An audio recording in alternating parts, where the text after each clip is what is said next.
안녕하십니까. 오늘 저희들이 할 내용이 이나모리 가조 교세라 회장이 쓰신 왜 리더인가 책을 가지고 한번 해보겠습니다. 이나모리 교세라 회장, 제가 굳이 소개를 드릴 필요는 없다고 생각하고요. 일본 항공, 교세라 그룹, 경영의 신, 이런 것으로 이제 많이 알려져 있습니다.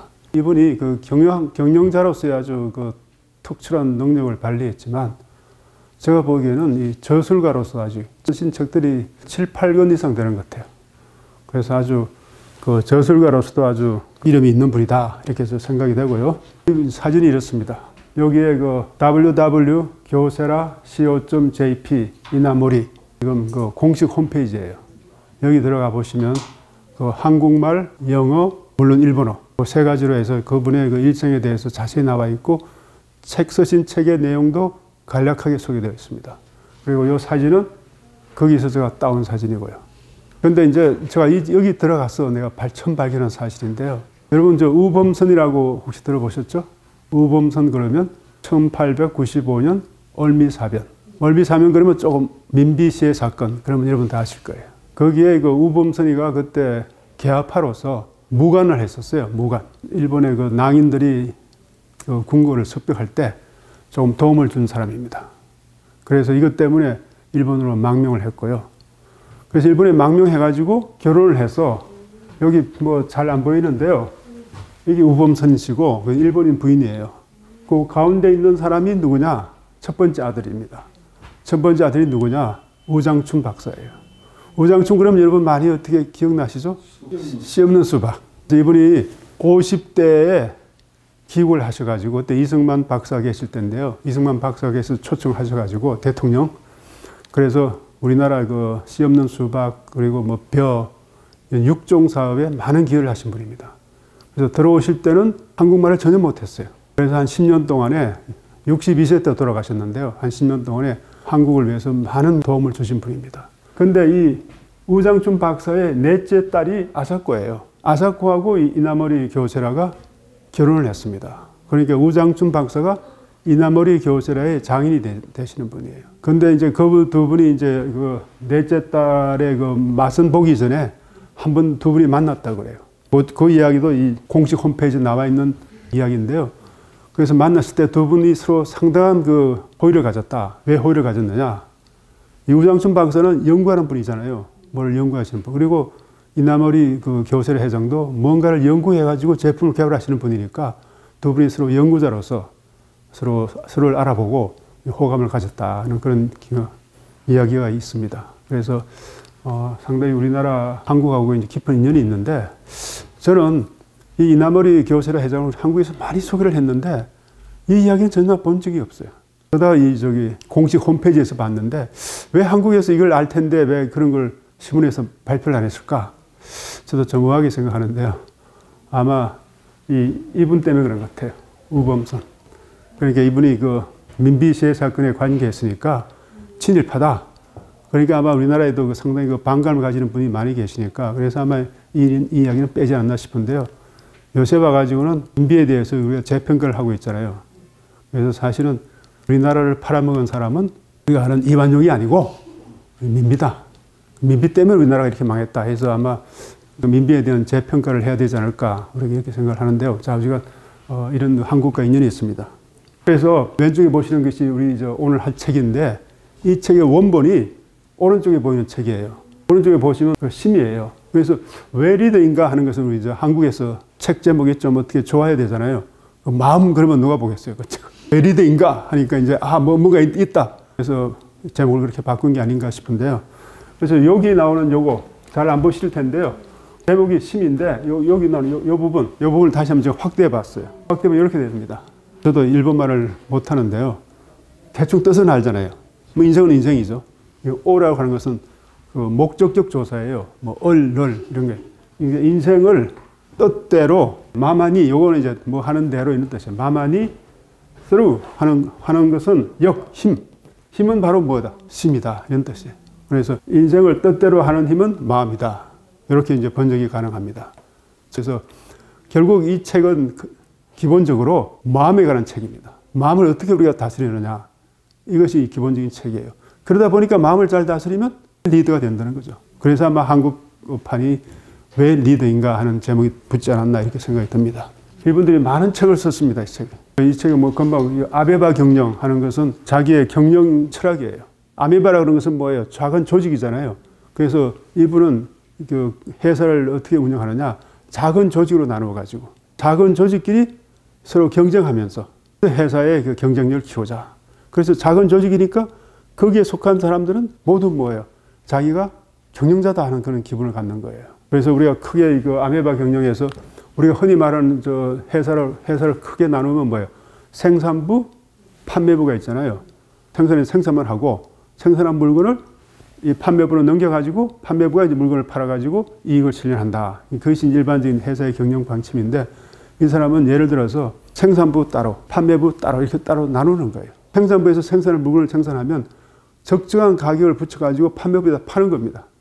그래서 판매부는 그렇게 사가지고 그 물건을 팔아가지고 이익을 나는 겁니다. 그러니까 회사의 이익이 나왔을 때 누가 많이 공헌을 했느냐 하는 것을 우리가 알 수가 있어요. 그럼 이때 문제는 뭐냐? 생산부에서 만든 물건을 판매부로 팔 때 어느 정도의 가격을 붙여야 되느냐? 그 문제가 남거든요. 그래서 이분이 창안한 것이 회계 경영이에요.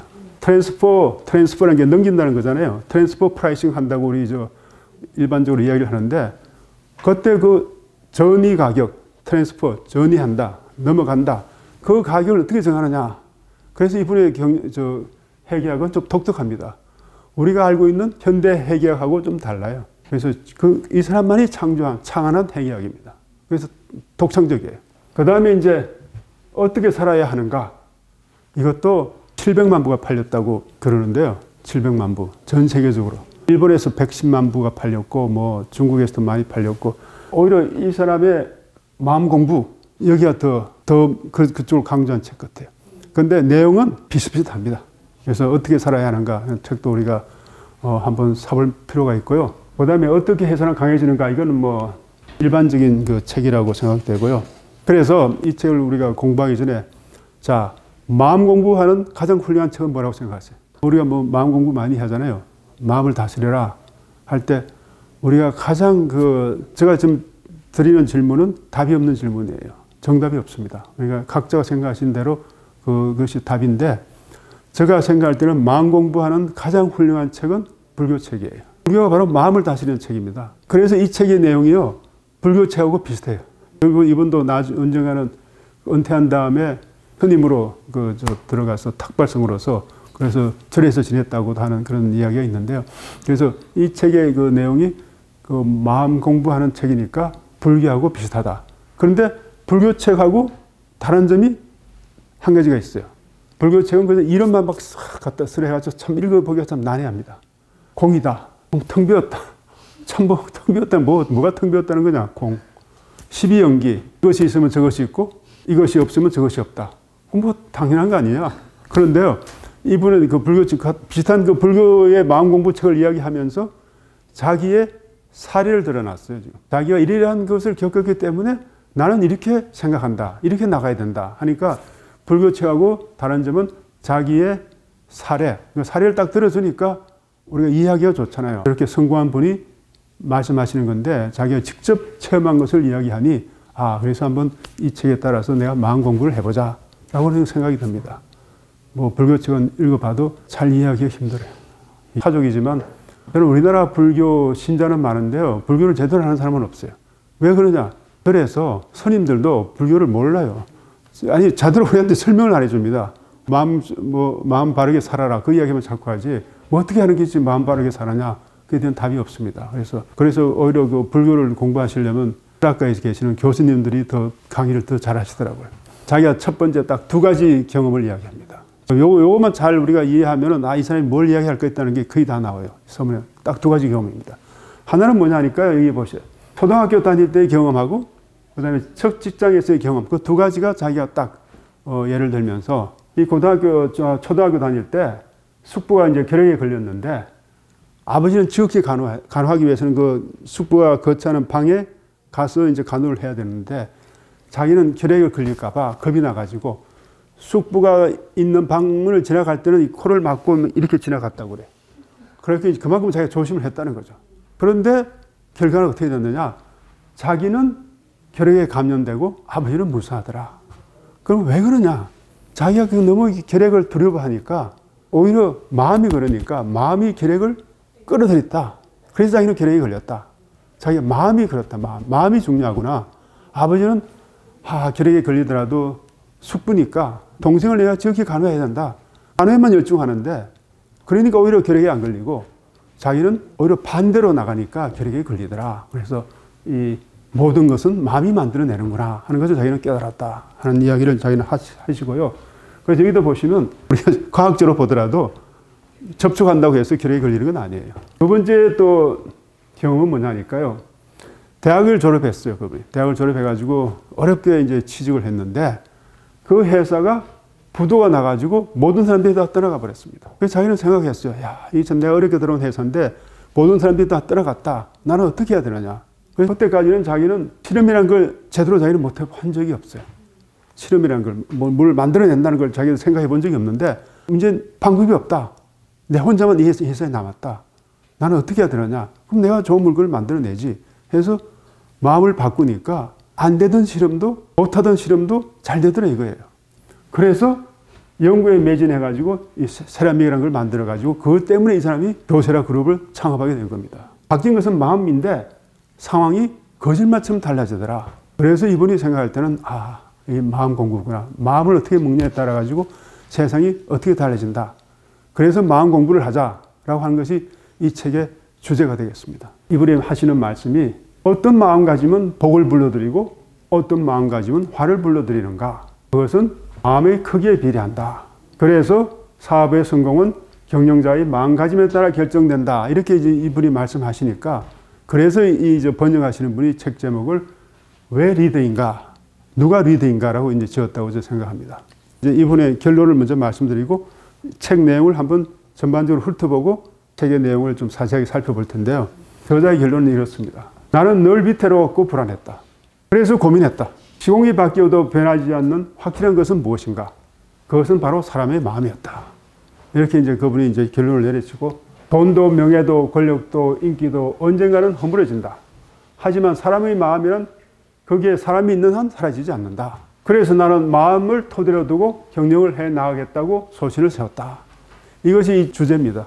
그래서 이걸 좀 더 이제 그 책 내용을 따라 구체적으로 살펴보면 나는 성공할 수 있을까? 모든 걸 버리고 이 불안한 현실에서 도망치고 싶다. 27살 때 자본금 3천만 원으로 시작한 회사. 수도 없이 문전박대를 당하고 하루 종일 머리를 조아려야 직원들에게 겨우 월급을 줄 수 있었다. 거래처를 찾아 하루 12시간을 뛰어다녔고 저녁이 되면 직원들 몰래 홀로 눈물을 닦았다. 언제쯤이면 이 불행한 생활을 끝낼 수 있을까? 나는 직원들에게 떳떳한 사장이 될 수 있을까?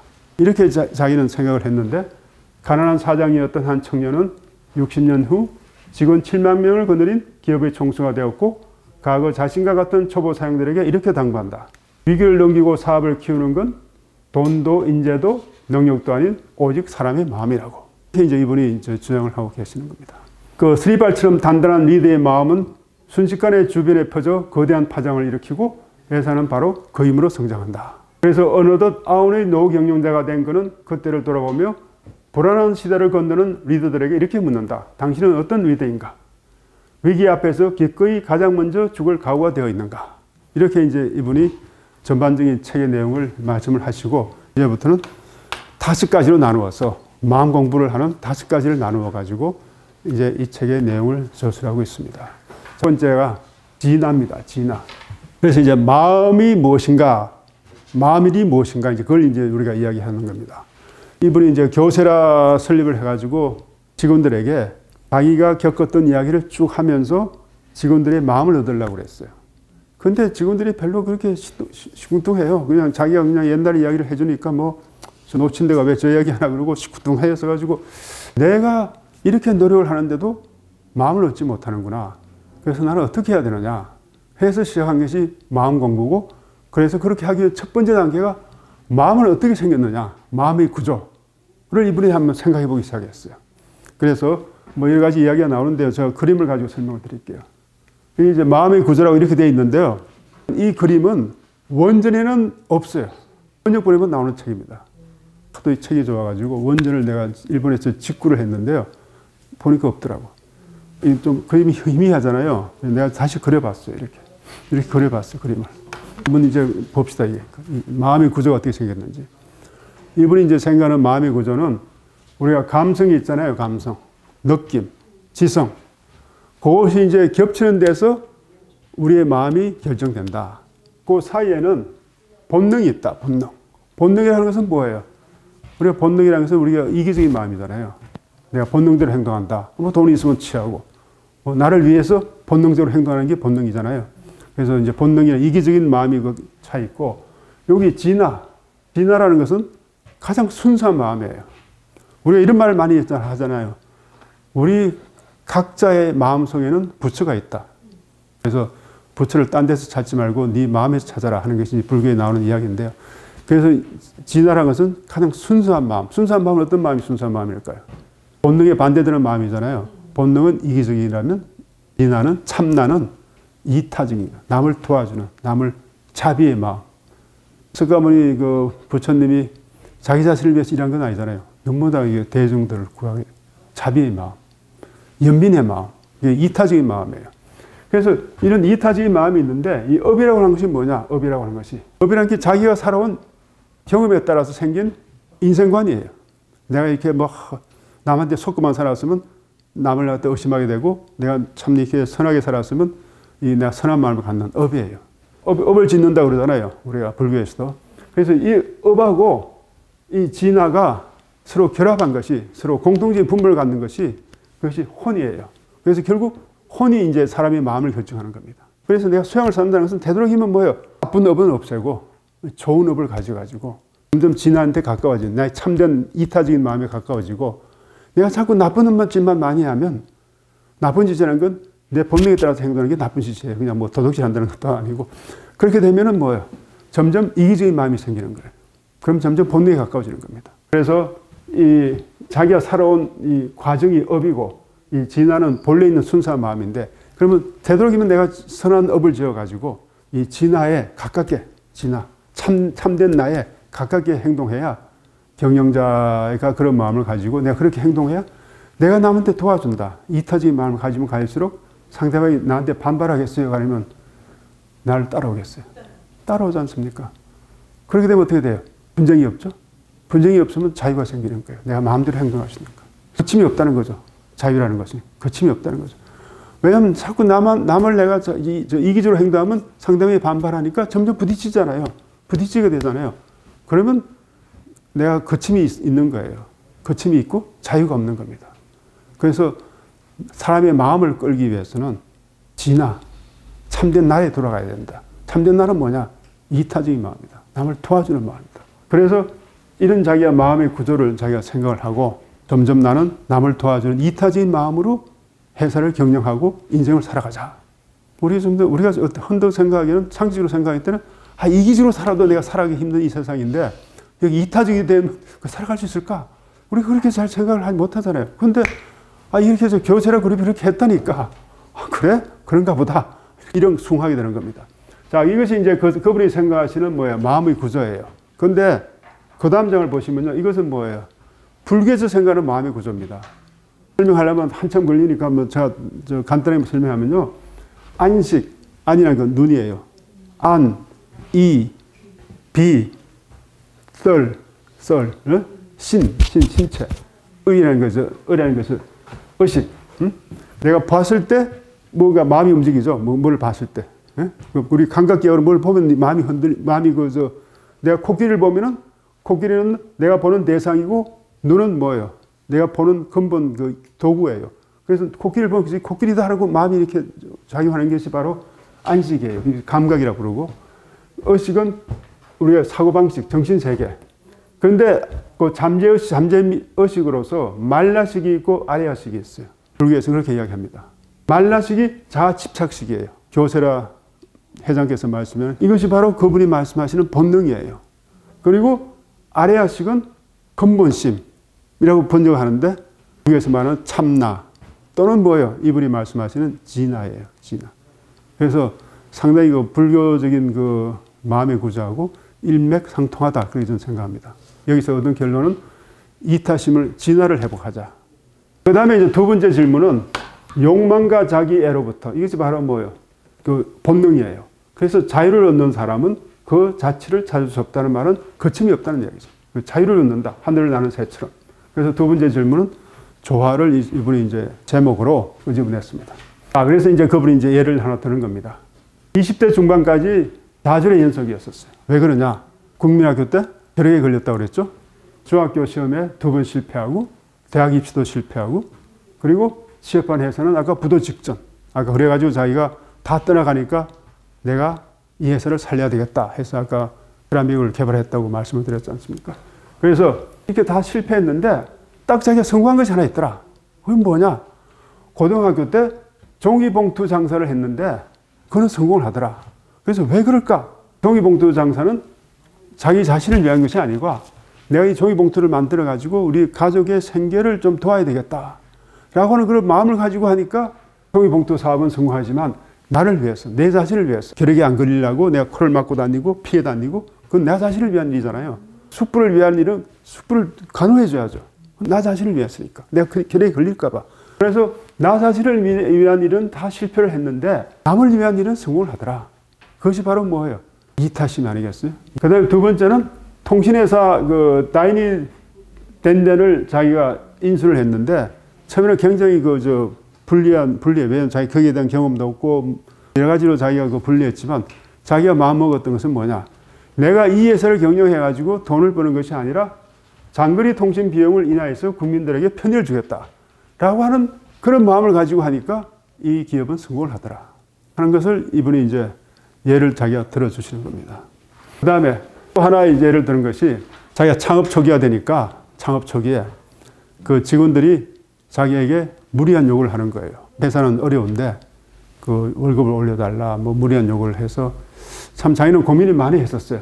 처음에는 많이 부딪히다가 자기가 이렇게 생각했습니다. 이 회사를 만들어 가지고 자기가 만든 아까 세라믹 있잖아요. 그걸 갖다가 세상에 널리 알리겠다. 알려서 내가 돈을 좀 벌어보겠다 하는 마음을 가지고 출발하니까 직원들하고 부딪히지만 이 회사의 목적은 나 자신을 위한 것이 아니라 직원의 행복을 위한 것이다 라고 하는 그 마음을 바꾸니까 직원들하고도 불화가 없어지고 성공할 수 있더라 하는 이야기를 그분이 하시고 또 그 다음에 과격한 노조가 있는 회사를 인수했어요. 그 노조가 여러 가지로 이제 자기를 이제 비방하고 막 여러 가지로 했는데 자기는 그 사람의 마음이 돌아올 때까지 꾸준히 기다렸다고 합니다.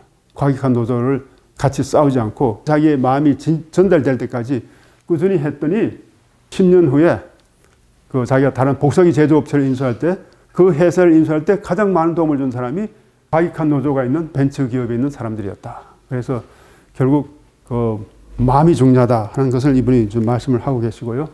그 이타적인 마음을 가지고 회사를 경영해가지고 잘 된다면 뭐 스님이 회사를 경영하면 되지. 부처가 회사를 경영하면 되지. 뭐 왜 자기가 해야 되나. 그런데 자기가 하나 가지고 있는 것이 강이에요. 강한 투지. 강한 투지도 갖고 있고 그래야 자기가 그 경영자로서 성공할 수 있다는 거예요. 그래서 남한테 베풀어 준 것이 중요한 게 아니라 강한 투지. 어떤 투지냐. 번뇌를 태워버린다. 불이 모든 것을 태워버리듯이. 그래서 불이 모든 것을 태워버리듯이 자기가 강한 투지를 가지고 여기서 회사를 경영해야 된다 하는 말씀을 하시는데 그래서 이제 예를 들어 보는 것이 신규 거래처 유치 참 힘들죠. 우리가 다 우리 겪는 거 아니겠어요? 그래서 작은 회사로부터 자기가 이제 신생 회사니까 우리 대기업 찾아가면 일단 신생 회사가 만든 부품이 그것이 믿을만한지 안 한지 일단 그것부터 의심하는 거예요. 회사 가서 무슨 이렇게 프로젝트를 좀 따보겠다 찾아가면은 회사에서 딱 묻는 질문이 그거예요. 당신 그거 해봤어? 해가지고 다른 회사 팔아봤어? 다른 회사에서 팔면 내가 그 회사 왜 찾아가겠어요? 그래서 막막하더라고요 정말. 나도 처음 해보는 프로젝트인데 예를 들면 제가 위험관리 시스템을 만들어가지고 들고 가면 그거 가지고 다른 데서 사고 있느냐? 그거 딱 물어봐요. 그럼 대답이 딱 막혀버립니다. 그 다음에 참 찾아다닐 다른 회사 찾아다닐 마음이 사라져요. 그 다음에 정말 가기가 싫습니다. 참 절박한 마음 저도 느낄 때가 있습니다. 너도 경험해봤으니까. 근데 나는 안 팔면 그만이지 나는 교수해가지고 월급 받고 살면 되지. 내가 뭐 그렇게 또 악착같이 돈 벌어보겠다고 회사 찾아다니면서 그 팔아보겠다고 그렇게 돌아다녀. 그러니까 이게 막 포기하게 되더라고요. 그런데 이분은 이제 절박한 마음, 이 절박한 마음. 이게 이제 중요한 겁니다. 절박한 마음.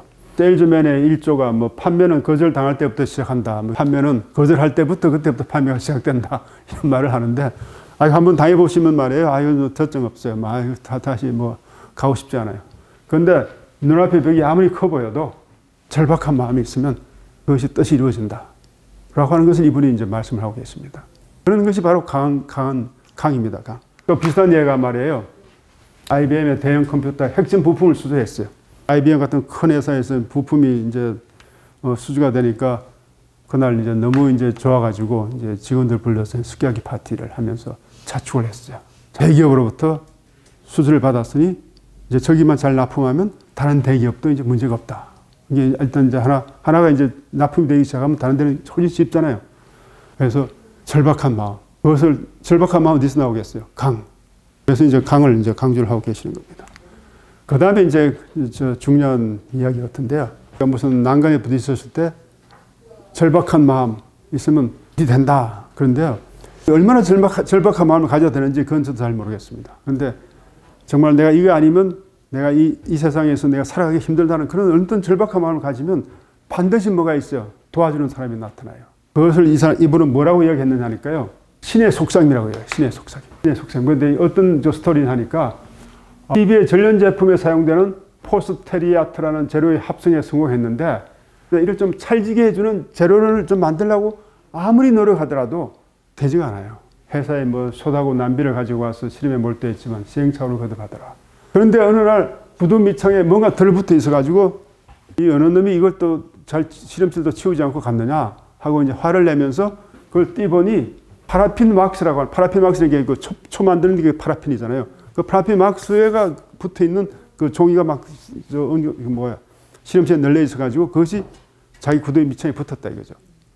그래서 자기 생각한 것이 이거예요. 파라핀 왁스를 사용하면 좀 이렇게 찰지게 하는 그런 재료가 나오지 않을까. 그래서 해봤더니 성공하더라 이거죠. 그래서 자기는 이걸 갖다가 자기가 정말 원하고 절박한 마음이 생기면 누가 도와주는 사람이 신의 속삭입니다. 이런 이야기를 하고 있습니다. 저도 이 비슷한 경험을 했다 그러면 좀 하는 건데요. 그리고 그냥 우리 흔히 우리 생각할 때는 공부라는 게 다 그렇잖아요. 예습, 복습, 수업 잘 듣고 그러면 되는 줄 알고 미국에 갔는데요. 박사가 보통 5년 하는데 2년은 그렇게 하면 잘 돼요. 그런 다음에 3년은 논문을 써야 돼요.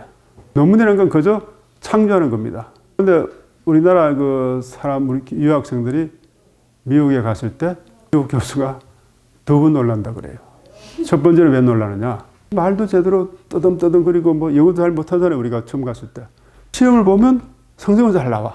한국은 이상한 종자네. 영어도 제대로 못하는 놈이 시험은 왜 이렇게 잘 봐? 수업 시간에 수업 잘 듣고 시험 잘 보는 그런 재주는 있잖아요. 그래서 이놈 똑똑한 놈이네. 처음에는 아주 좀 무시했다가 똑똑한 놈이네. 그런데 그 다음에 이제 논문을 쓰라 그러니까 제가 대학교 다닐 때 논문은 가위하고 풀만 가지고 쓰면 된다고 그랬어요. 가위하고 풀만 있으면 논문 쓴다고 저는 배웠거든요. 이 책 저 책 하다가 저기서 자르고 여기서 자르고 해가지고 붙여가지고 타이핑 잘 치는 사람한테 부탁하면 타이핑 쫙 쳐주면 이제 논문이 되는구나. 이렇게 해서 생각을 했거든요. 그래서 논문은 6개월이면 안 되겠느냐. 풀하고 가위만 있으니까. 그래서 생각했는데 그게 아니에요. 새로운 걸 어떻게 내가 만들어내요? 아주 정말 암담하더라고요. 그러니까 미국 교수가 시험 잘 봐가지고 놀랬지만 그 다음에 논문 써가지고 오라 그러니까 완전히 젬병이야. 한국 사람이 써온 논문은 논문도 아니야. 완전히 풀하고 가위 뜯어가지고 붙여오니까 이게 한심한 거예요. 정말. 표절 이런 표절이 있을 수도 없고. 그러다가 이제 한 1년이 지나고 2년이 지나고 3년이 되니까 이제 점점 이제 절박하잖아요. 저도. 절박하니까 어떻게 해야 되느냐. 밤새도록 앉아 있었어요. 밤새도록. 잠이 오지는 않잖아요. 근데 그렇게 절박한 마음을 가지니까 밤을 새워가지고 창문이 흔해질 때 뭔가 내 머리에 스쳐 지나갔어요. 그걸 저는 신의 속삭임이라고 봐요. 그리고 풀었더니 풀리더라고요. 정말 절박한 마음은 그때 가지는구나 하는 걸 한번 경험했습니다. 그래서 그런 경험을 하고 있었는데 이 책을 딱 보니까 바로 이 내용이 들어와요. 절박하면 누가 도와주는 그것이 바로 신의 속삭임입니다. 이것도 바로 신의 속삭임이라고 했잖아요. 네 번째 질문은 정의인데 선한 일을 하라. 나쁜 짓 하지 말고 선한 일 하라. 이렇게 이제 이야기하는 건데 장자 그림이 그려져 있잖아요. 장자. 왜 이렇게 장자 그림이 있나? 이게 여러분들이 의아하게 생각하실 텐데 아까 말한 전부 다 뭐예요? 이제 법에서 나오는 법구경이라든지 무슨 경전에서 나온 이야기를 인용했는데 이 장자가 불교하고 비슷한 이야기를 했어요. 연기라고 있잖아요. 연기라는 것은 이것이 있으면 저것이 있고 이것이 없으면 저것이 없다. 그것이 이제 연기론인데 이 장자가 한 일이라고 이런 말이 있어요. 장자가 하신 말씀 중에 이곳은 저곳이 되고 저곳은 이곳이 된다. 내가 이 말한 이곳은 우리 저쪽에 멀리 있는 상대방이 볼 때는 뭐지? 저곳이죠? 상대방이 있는 이곳은 난 저곳이에요. 그래서 이 장자의 그림이 그려져 있나 싶습니다. 옳다고 생각한다면 나가 싸워라. 그 어떤 자기의 경험이 있는 하니까요. 어릴 때 내가 싸움에 지고 들어오면 어머니가 부모님 물어보신대요. 자, 너가 왜 싸웠느냐? 너가 옳다고 생각해서 싸웠느냐? 너가 옳지 않아서 너가 싸운 이유가 옳은 거냐 그런 거냐? 정말 내가 옳다고 생각한다면 다시 나가서 싸우고 오너라.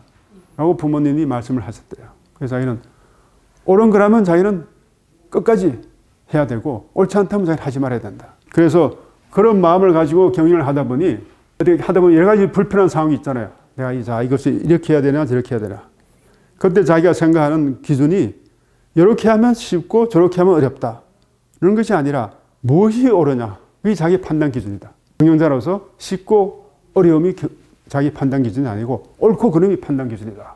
잠깐의 고통이 두려워 그 고통을 영원히 유의하고 외면한다면 그것이 올바른 길이 아니다. 옳다고 생각하면 그것이 비록 어렵더라도 그 길로 가는 것이 리더의 마음이다 하는 것이 그 네 번째 주장하시는 말입니다. 여기도 마찬가지인데요. 일본 항공을 자기가 이제 맡았을 때 모두 인류대학을 나온 엘리트 계층이 하고 있더라. 앉아가지고 탁상 공론, 머리 좋은 인류대학 나온 사람들이 경영하는 것은 안 된다. 그래서 현장 경험 없이 머리로만 계획을 짜고 현장에서 땀을 흘린 적이 없는 사람은 경영을 해서는 안 된다. 왜? 이 사람들이 고객의 마음을 알겠느냐 하는 겁니다. 그래서 현장에서 고객을 대면해서 경험이 있는 직원들을 경영에 참가하도록 해야 된다. 고객의 마음에 닿지 않으면 그 어떤 일을 해도 아무 소용이 없습니다. 그래서 고객의 마음을 끌어당기기 위해서는 현장 경험이 있는 직원이 되어야 된다. 그래서 이 사람이 경영하는 것은 그겁니다. 나는 직원들의 마음을 얻고 직원들은 고객의 마음을 얻고 그래야 그 회사가 잘 된다. 이것이 마음 개조 운동입니다. 그래서 일본 항공은 바로 좌절하지 않는 한 꿈은 이루어진다 하는 것도 이제 책으로 나온 거고요. 결국 성공 전략이라는 게 뭐겠어요? 마음 개혁 운동이다 라고 생각하시면 되겠습니다. 자, 그 다음에 이제 다섯 번째 질문은 본인데요. 여기 또 이제 바로 일체 유심조가 나옵니다. 일체 유심조는 우리 많이 들어보셨죠?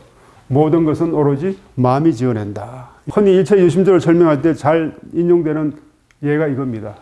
일수사견이라고 있어요. 물은 하나인데 견해는 네 가지다는 거예요. 왜 그러냐? 자, 물을 볼 때 여러분 뭐라고 느낍니까? 이 네 가지 그림 중에. 자, 마시는 물, 반짝이는 다이아몬드, 호수, 피고름, 이거는 집.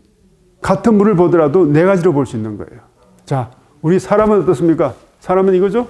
하늘에 계신 신들은 물 마실 필요가 없잖아요. 그럼 반짝이는 다이아몬드로 봐요. 피고름 보는 사람은 누구예요? 물을 보면 피고름이다. 누구겠어요? 지옥에 있는 사람. 집으로 보는 것은 누굴까요? 집으로 보는 사람은 물고기. 그렇잖아요? 물고기 집으로 볼 거 아니에요. 자기가 사는 집이니까. 그래서 이게 일수사견이에요. 결국 마음에 따라서 내가 인간의 마음을 가지고 있느냐, 천상의 마음을 가지고 있느냐, 악인의 마음을 가지고 있느냐, 물고기의 마음을 가지고 있느냐. 그래서 일체유심조예요. 모든 것은 마음이 만들어낸다 이겁니다. 그래 우리가 일체유심조를 많이 들어봤잖아요. 그런데 과연 그것이 어떤 의미가 있느냐? 이 사람은 그것을 자기의 경험을 가지고 이제 우리한테 이야기해 주는 겁니다. 교세라가 의료용 인공무릎 관절을 정부 허가 없이 만들었어요. 그게 이제 매스컴에서는 그 교세라 같은 그룹이 이렇게 정부의 허가도 없이 더군다나 의료기기를 만드느냐 이거죠. 의료기기라는 게 상당히 중요한 거잖아요. 우리 잘못했다는 거 지금 환자들이 다치게 되는 거고 환자들한테 불편을 주고 매스컴에 이제 집중 비난을 받았고 그래서 열심히 자기가 사과를 했지만 연일 기자들이 몰려왔어요. 그래서 이제 한번 몸과 마음이 지쳐 노선님에게 상담을 한번 청해봤어요. 그때 노선님이 하시는 말씀이 그거 잘된 일이네요. 자기는 정말 떡밥이었었어요. 그분이 하시는 말씀이 재난이 닥쳐올 때는 뭐예요? 업이 사라지는 겁니다.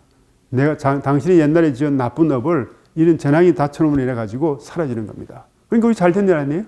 과거의 업이 사라진다니까. 그래서 이 정도의 일로 업이 없어지는 것이니 이렇게 뭐 비난 좀 당해가지고 당신이 좀 고통스럽지만 미정도 해가지고 당신이 과거에 지은 업이 소멸된다니 얼마나 좋은 일이에요. 오히려 축하할 일이다. 그것 때문에 내가 과거에 지은 업이 사라진다니 얼마나 좋으냐. 이렇게 마음을 먹으니까 오히려 자기는 기쁘다 이거죠.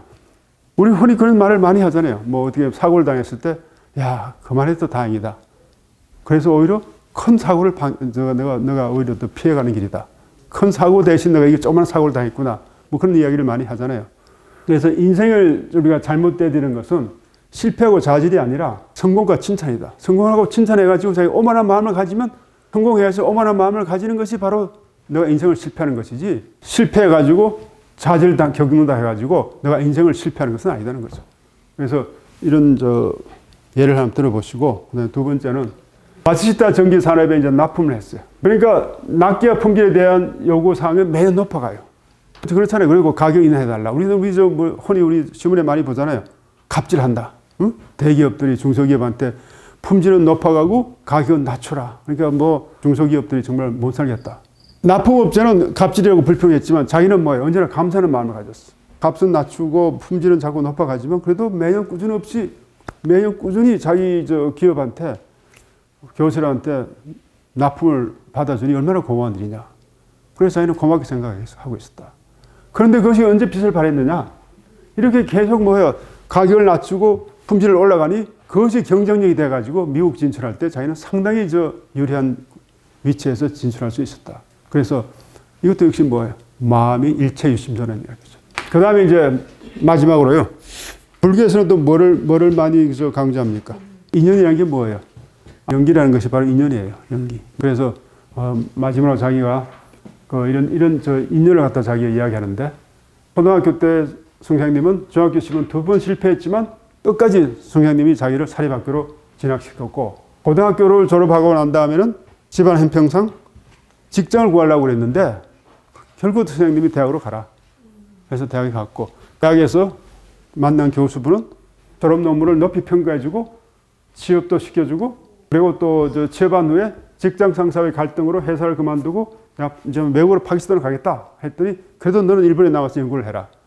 라고 해서 이 세 사람의 선생님을 만나가지고 자기는 좋은 인연이 되어가지고 이렇게 성공할 수 있었다 이렇게 이야기를 합니다. 그래서 우리도 생각해 본 말이에요. 우리도 과연 누가 나의 좋은 인연이 있었는가. 저도 이제 생각을 하게 되고 그래서 제가 대학교에서도 교수를 하면서도 한 사람이라도 나를 인연으로 생각하는 사람이 있었을까 하는 그런 생각을 하게 됩니다. 저는 대학교 다닐 때 교수가 싫었었어요. 교수. 왜 교수가 싫었느냐? 그러니까 우리 대학교 동창들은 다 그런 말 많이 합니다. 교수한테 질문을 하면 스마일. 웃음만 짓고 있어요. 스마일. 답을 못해요. 이해를 합니다. 경영학과라는 것이 그 당시에 처음 생긴 학과이기 때문에 경영학이라는 학문 자체가 별로 없었기 때문에 그렇기도 하지만 제가 대학교 들어가서 처음 실망한 게요. 내가 이거 뭐 서울 상대 말이야. 이거 정말 내가 부기의 원리라는 과목이 우리 대학교 1학년 때는 교양과정부 해가지고 뭐 고등학교 때 배운 영어, 수학, 국어 뭐 그거 다시 되풀이하는데 그거 왜 있어야 되는지 모르겠는데 2학년 1학기 때 부기의 원리라는 과목을 딱 들어갔는데 그 과목의 수준이 말이에요. 내가 중학교 3학년 때 그 중학교 3학년 때 상부 선생이 유도 선생이었었어. 유도를 하면서 유도만 가르칠 수는 없잖아요. 그게 한국의 상업이에요. 상업. 그래서 유도 선생님이 무섭잖아요. 막대기 딱 하나 들고 이게 딱 질문해요. 그래 뭐 현금으로 물건을 샀다. 그럼 우리가 얼른 뭐 차변에 하면 현금, 뭐 대변에 뭐 물건, 뭐 이렇게 상품 이렇게 딱 이야기 안 하면 그냥 뭐가 날라온다고. 그래서 뭐 저절로 떨면서 내가 그 부기를 공부했는데 대학교 2학년 때 정말 대망의 꿈을 꾸고 전공과목으로 들어갔는데 그보다 수준이 낮는 거예요. 야 이거 참 뭐 이런 대학이 있나 말이야. 그래서 정말 다 하기 싫었는데 어떻게 하다 보니까 이제 교수가 됐는데 그래서 제가 항상 학생들에게는 가르칠 때 이 분야만큼은 내가 세계 최고의 교수로서 가르치고 있다.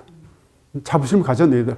얼마나 받아들여졌는지는 모르지만 항상 뭐라 그럴까 그 최고의 교수가 되어야겠다. 그래서 좋은 인상을 심어줘야 되겠다.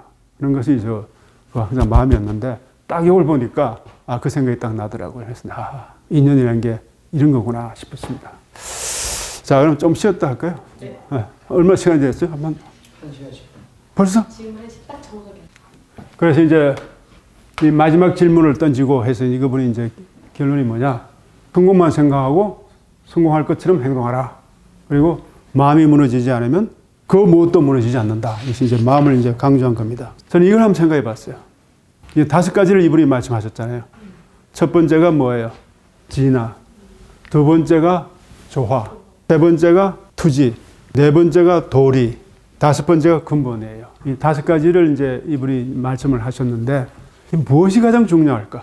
이 5가지 중에는 어떤 관계가 있을까? 그래서 이 정답이 없는 거예요. 여러분들이 생각하시는 대로 여러분 나름대로 한번 이렇게 정해 보시면 돼요. 근데 저는 이렇게 한번 정해 봤어요. 이 가장 근데 아까 조화라는 게 다른 말로 하면 자유예요. 자유를 가지려면 어떻게 해요? 거리낌이 없으려면 뭐가 있어야 돼요? 우리 진화가 있어야 되잖아요. 그 진화만 가지고 안 되는 거 이렇게 조화를 이루려면 부단히 내가 진화를 갈고 닦아야 되잖아요. 진화의 마음을 회복해야 되잖아요. 그러면 이것이 투지다. 의지다, 의지. 그리고 이런 진화를 이루는 것이 일체유심조, 근본과 바른 길, 도리가 아닌가. 이렇게 나름대로 생각을 해 봤는데 이건 여러분들의 그 각자가 생각해 볼 거예요. 무엇이 가장 중요한가?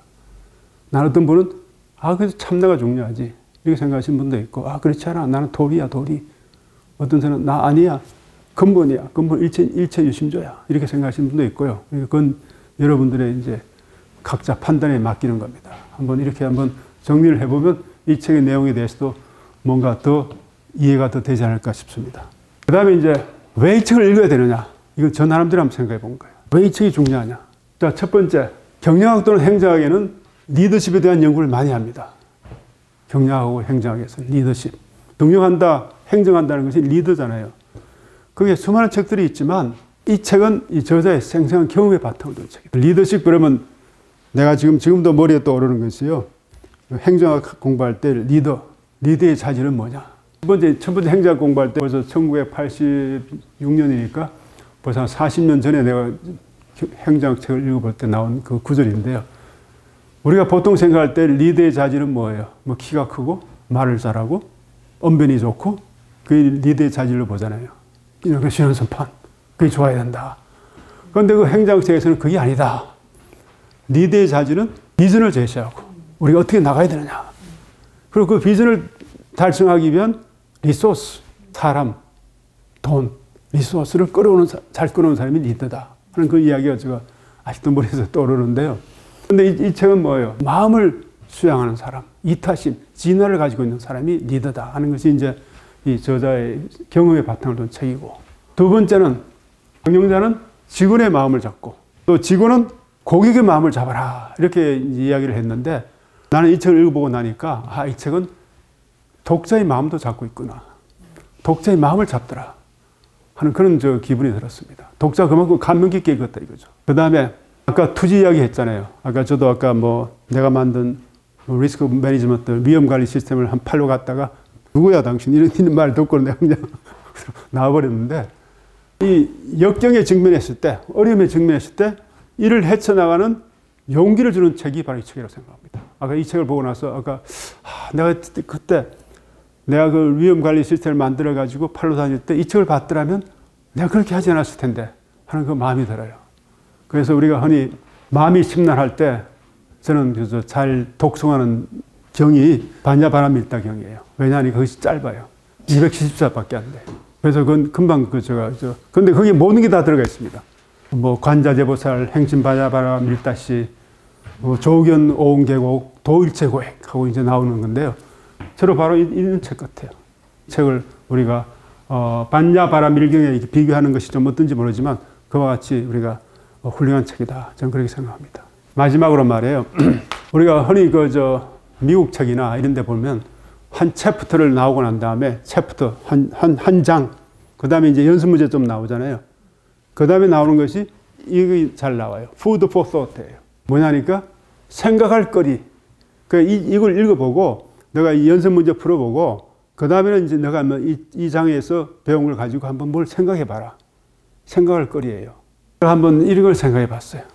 이나모리 가즈오 대 차용석.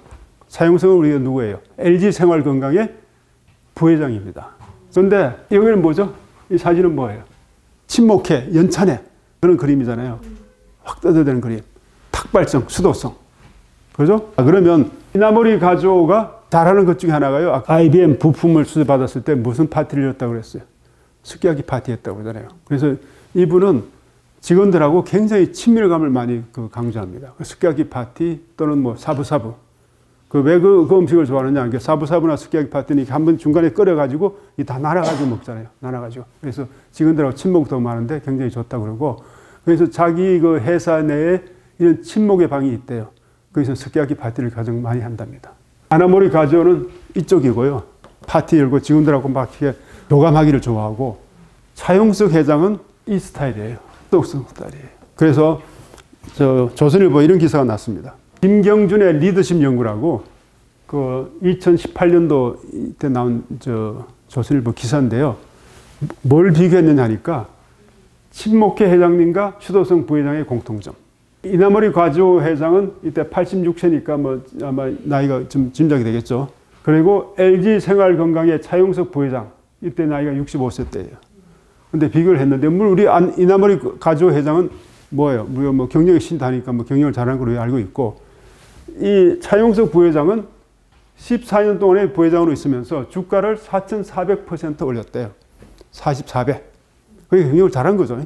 그 다음에 2004년도에 이분이 부회장으로 가서 영업이익이 544억 원인데 2018년도에는 1조를 달성했다고 합니다. 이분도 어떻게 보면 경영 신입니다. 그런데 차이점은 뭐냐? 창업자 오너였고, 이나모리 가조는 이분은 전문 경영인이었어요. 그리고 친근한 스킨십과 고독한 사색형. 어떻게 다르냐? 직원들과 스키야키, 사부사부 친목회를 했지만 이 차용석 부회장은 술, 담배, 골프, 회식, 어전 없고 매월 10개의 잡지 및 전문서적 10권을 독서를 했답니다. 그럼 어떻게 생각하세요? 전혀 스타일이 다르잖아요. 물론 차용석 부회장이 이 이나모리 가조만큼을 성공을 못했지만, 그러나 이 회사를 이렇게까지 만들어줬다는 것은 그래도 일종의 뭐예요? 경영자로서의 모범이 될 만한 분입니다. 그래서 이분은 이렇게 친근한 스킨십을 했는데 경영하는 스타일이 말이에요. 이나모리 가조는 안정적 성장이에요. 안정 성장은 뭐냐 하니까 이 회사를 그 회사 내에서 자꾸 키워가는 거예요. 근데 이분은 차용석 부회장은 M&A, 다른 회사를 먹어가지고 다른 회사를 합병해서 회사를 키워가는 겁니다. 완전히 그 스타일이 다르잖아요. 안정적 성장이 차라리 누구예요? 고독한 사색형인 차용석 부회장 같고, 적극적 M&A가 오히려 창업자 오너 같은데 스타일이 완전히 다른 거예요, 지금. 우리 경영자 그러면 일단 뭐예요? 누가 사람들하고 잘 어울리고, 뭐 소셜 라이프를 잘하고, 뭐 이렇게 골프도 잘 치고, 뭐 호탕하고, 돈도 잘 쓰고, 이런 사람을 우리가 경영자로 보잖아요. 전혀 달라요. 그런데 공통된 점은 뭐냐 있느냐? 통찰력은 있는 거예요. 앞으로 이 사업은 어떻게 갈 것이다. 이 산업은, 이 화장품 산업, 이 화장품 만드는 회사인데요. 어떻게 통찰력, 비전 제시, 그리고 누구예요? 신뢰. 신뢰는 뭐예요? 직원들로부터 신뢰가 있는 거예요. 통찰력이 있으니까 신뢰도 있겠죠. 결단, 힘, 의지, 그런 것은 이제 공통점이 있더라. 그러면 어떻게 하는 게 좋은가? 어떤 경영자가 좋은 경영자인가? 하는 것을 우리가 한번 생각할 거리로서 한번 생각해 보는 거예요. 이런 공통점이 있지만 겉으로 드러난 것은 완전히 다른 편이다. 그래서 우리가 어떤 게 어떻게 우리는 행동해야 될까? 그것을 한번 생각해 볼 수 있는 시간을 좀 가졌으면 좋겠다 하는 것이, 그 다음에 어떻게 살아야 하는가? 이 책의 내용을 한번 보면서 마치도록 하겠습니다. 어떻게 살아야 하는가? 같은 능력을 가지고 같은 노력을 해도 어떤 사람은 성공하는가 하면 어떤 사람은 실패하고 만다. 그 차이는 어디에서 온다고 보는가? 그 차이는 이런 거 한번 생각해 보세요. 우리 사회생활 하면서 많이 느끼잖아요. 저 사람 내가 능력도 못하는데 왜 저 사람 잘 되고 나는 못하느냐? 우리는 어떻게 생각해 왔습니까? 운으로 돌리겠다. 나도 그렇게 돌리고 왔었어요. 이거 할 수 없지. 뭐 운이 그런 거 나 어떻게. 이렇게 생각하고 살았어요. 나는 그렇게 생각하지 않는다. 바라고 원하는 바가 얼마나 크고 높으며 깊고 뜨거운가. 여러분도 한번 생각해 보세요. 내가 이렇게 살아오면서 실패한 적도 있고 성공한 적도 있고, 여러분도 마찬가지겠지만, 그때 성공과 실패를 가르는 단 하나의 요인이 이거라고 생각하시는지, 내가 그때 정말 원했느냐? 난 정말 원했다고 생각하는데 그보다 더 원해야 되는 모양이죠. 그 다음에 뭐 여러 가지 뭐예요? 60년 전에 아무것도 가진 것 없이 회사를 세웠던 나 역시 뭇 사람들과 깊은 고민에 휩싸였다. 왜 나라는 인간은 이리도 운이 없을까? 아마 복권을 사도 내 앞뒤 번호는 모두 당첨되고 나만 빗나가겠지. 이렇게 자기도 생각했다는 거예요. 여러분도 한 비슷한 경험이 있을 겁니다. 왜 나는 이렇게 운이 없을까? 나는 이렇게 열심히 노력하는데 왜 운이 없을까? 아무리 노력해도 이렇게 죄다 헛수고가 되어버린다면 차라리 다 포기하는 게 낫지 않을까? 저도 그렇게 생각한 적도 있어요. 때로는 신의 멱살을 잡고 내가 살아온 대가가 내가 이것밖에 안 됩니까? 라고 외치고 싶을 때도 있었어요. 아마 여러분도 그럴 거예요. 하지만 내가 물어야 할 대상은 신이 아니라 내 마음이었다. 넘쳐를 뜻한 뜨거운 열의로 진지하게 임했는가? 간절히 원하고 또 원했는가? 그것이 성공과 실패를 가른다고 이분은 말씀하고 계십니다. 불교에는 사념이 업을 만든다는 가르침이 있다. 생각한 것이 원인이 되고 그 결과가 현실로 나타난다는 것이다. 아흔이라는 세월을 경영자와 탁발성으로 살아오며 내가 깨달은 것도 오직 이 한 가지뿐이다. 인생은 마음에 그린 대로 되고 강렬하게 바란다면 그것이 현실로 나타난다. 이렇게 이제 그분이 말씀을 하시고 결론은 뭐예요? 이제 당신의 마음의 물을 차이다. 당신은 어떤 삶을 살고 싶은가? 그러한 삶의 모습을 생생히 그리고 강렬히 바라며 치열하게 노력하고 있는가? 스스로 한 점 부끄러움 없이 예라고 대답할 수 있다면 당신의 상승은 꼭 당신의 운명이 될 것이다. 이렇게 이제 이분이 말씀을 하시는데 여러분 어떻게 생각하세요? 이분이 쓰신 말이니까 맞다 이렇게 생각할 게 아니라 그럼 나는 이렇게 생각합니다. 내가 바라던 것이 정말 그렇게 간절히 하지 않았는가? 나는 간절하다고 생각했는데 그럼 어떻게 더 해야 간절하게 보일까? 나는 모르겠어요. 내가 가서 108별을 해도 안 되고 그럼 108별을 한 번만 하지 말고 1년 365일 한다면 내가 바라는 바가 이루어질 수 있나? 그건 모르겠습니다. 그건 여러분들이 한번 상상하시고 저는 이 책을 읽어보고요. 항상 누가 이렇게 우리한테 물을 볼 때가 있어요. 저한테도. 당신이 감명 깊게 읽은 책이 뭐가 있느냐? 라고 물을 때마다 내가 전공서적 갖다 드릴 수도 없고 근데 이분이 쓰신 그 책들이 정말 우리가 한번 읽어봐야 될 책 같아요. 내가 사실 그 일본 책을 구입한 이유가요. 원서를 읽어보면 정말 그 사람의 정말 그 완전한 뜻을 내가 이해하지 않을까 싶어서 그 원서 책을 샀고 한자가 많이 섞여 있으니까 그 뜻을 알 수 있어요. 지금 한국말을 읽어봤지만 지금 원서에 지금 제가 도전하고 있습니다. 원서를 읽어보면서 이 사람이 쓰신 진정한 뜻이 무엇인가 그걸 제가 한번 좀 받아보고 싶어가지고요. 여러분들도 꼭 사서 한번 읽어보시기 바랍니다. 그리고 이것도 한번 읽어보시고요. 어떻게 사는 게 좋은 것인가 한번 읽어보시고 그래서 마음 공부를 해가지고 여러분이 원하는 바를 꼭 이루시기 바랍니다. 네, 감사합니다.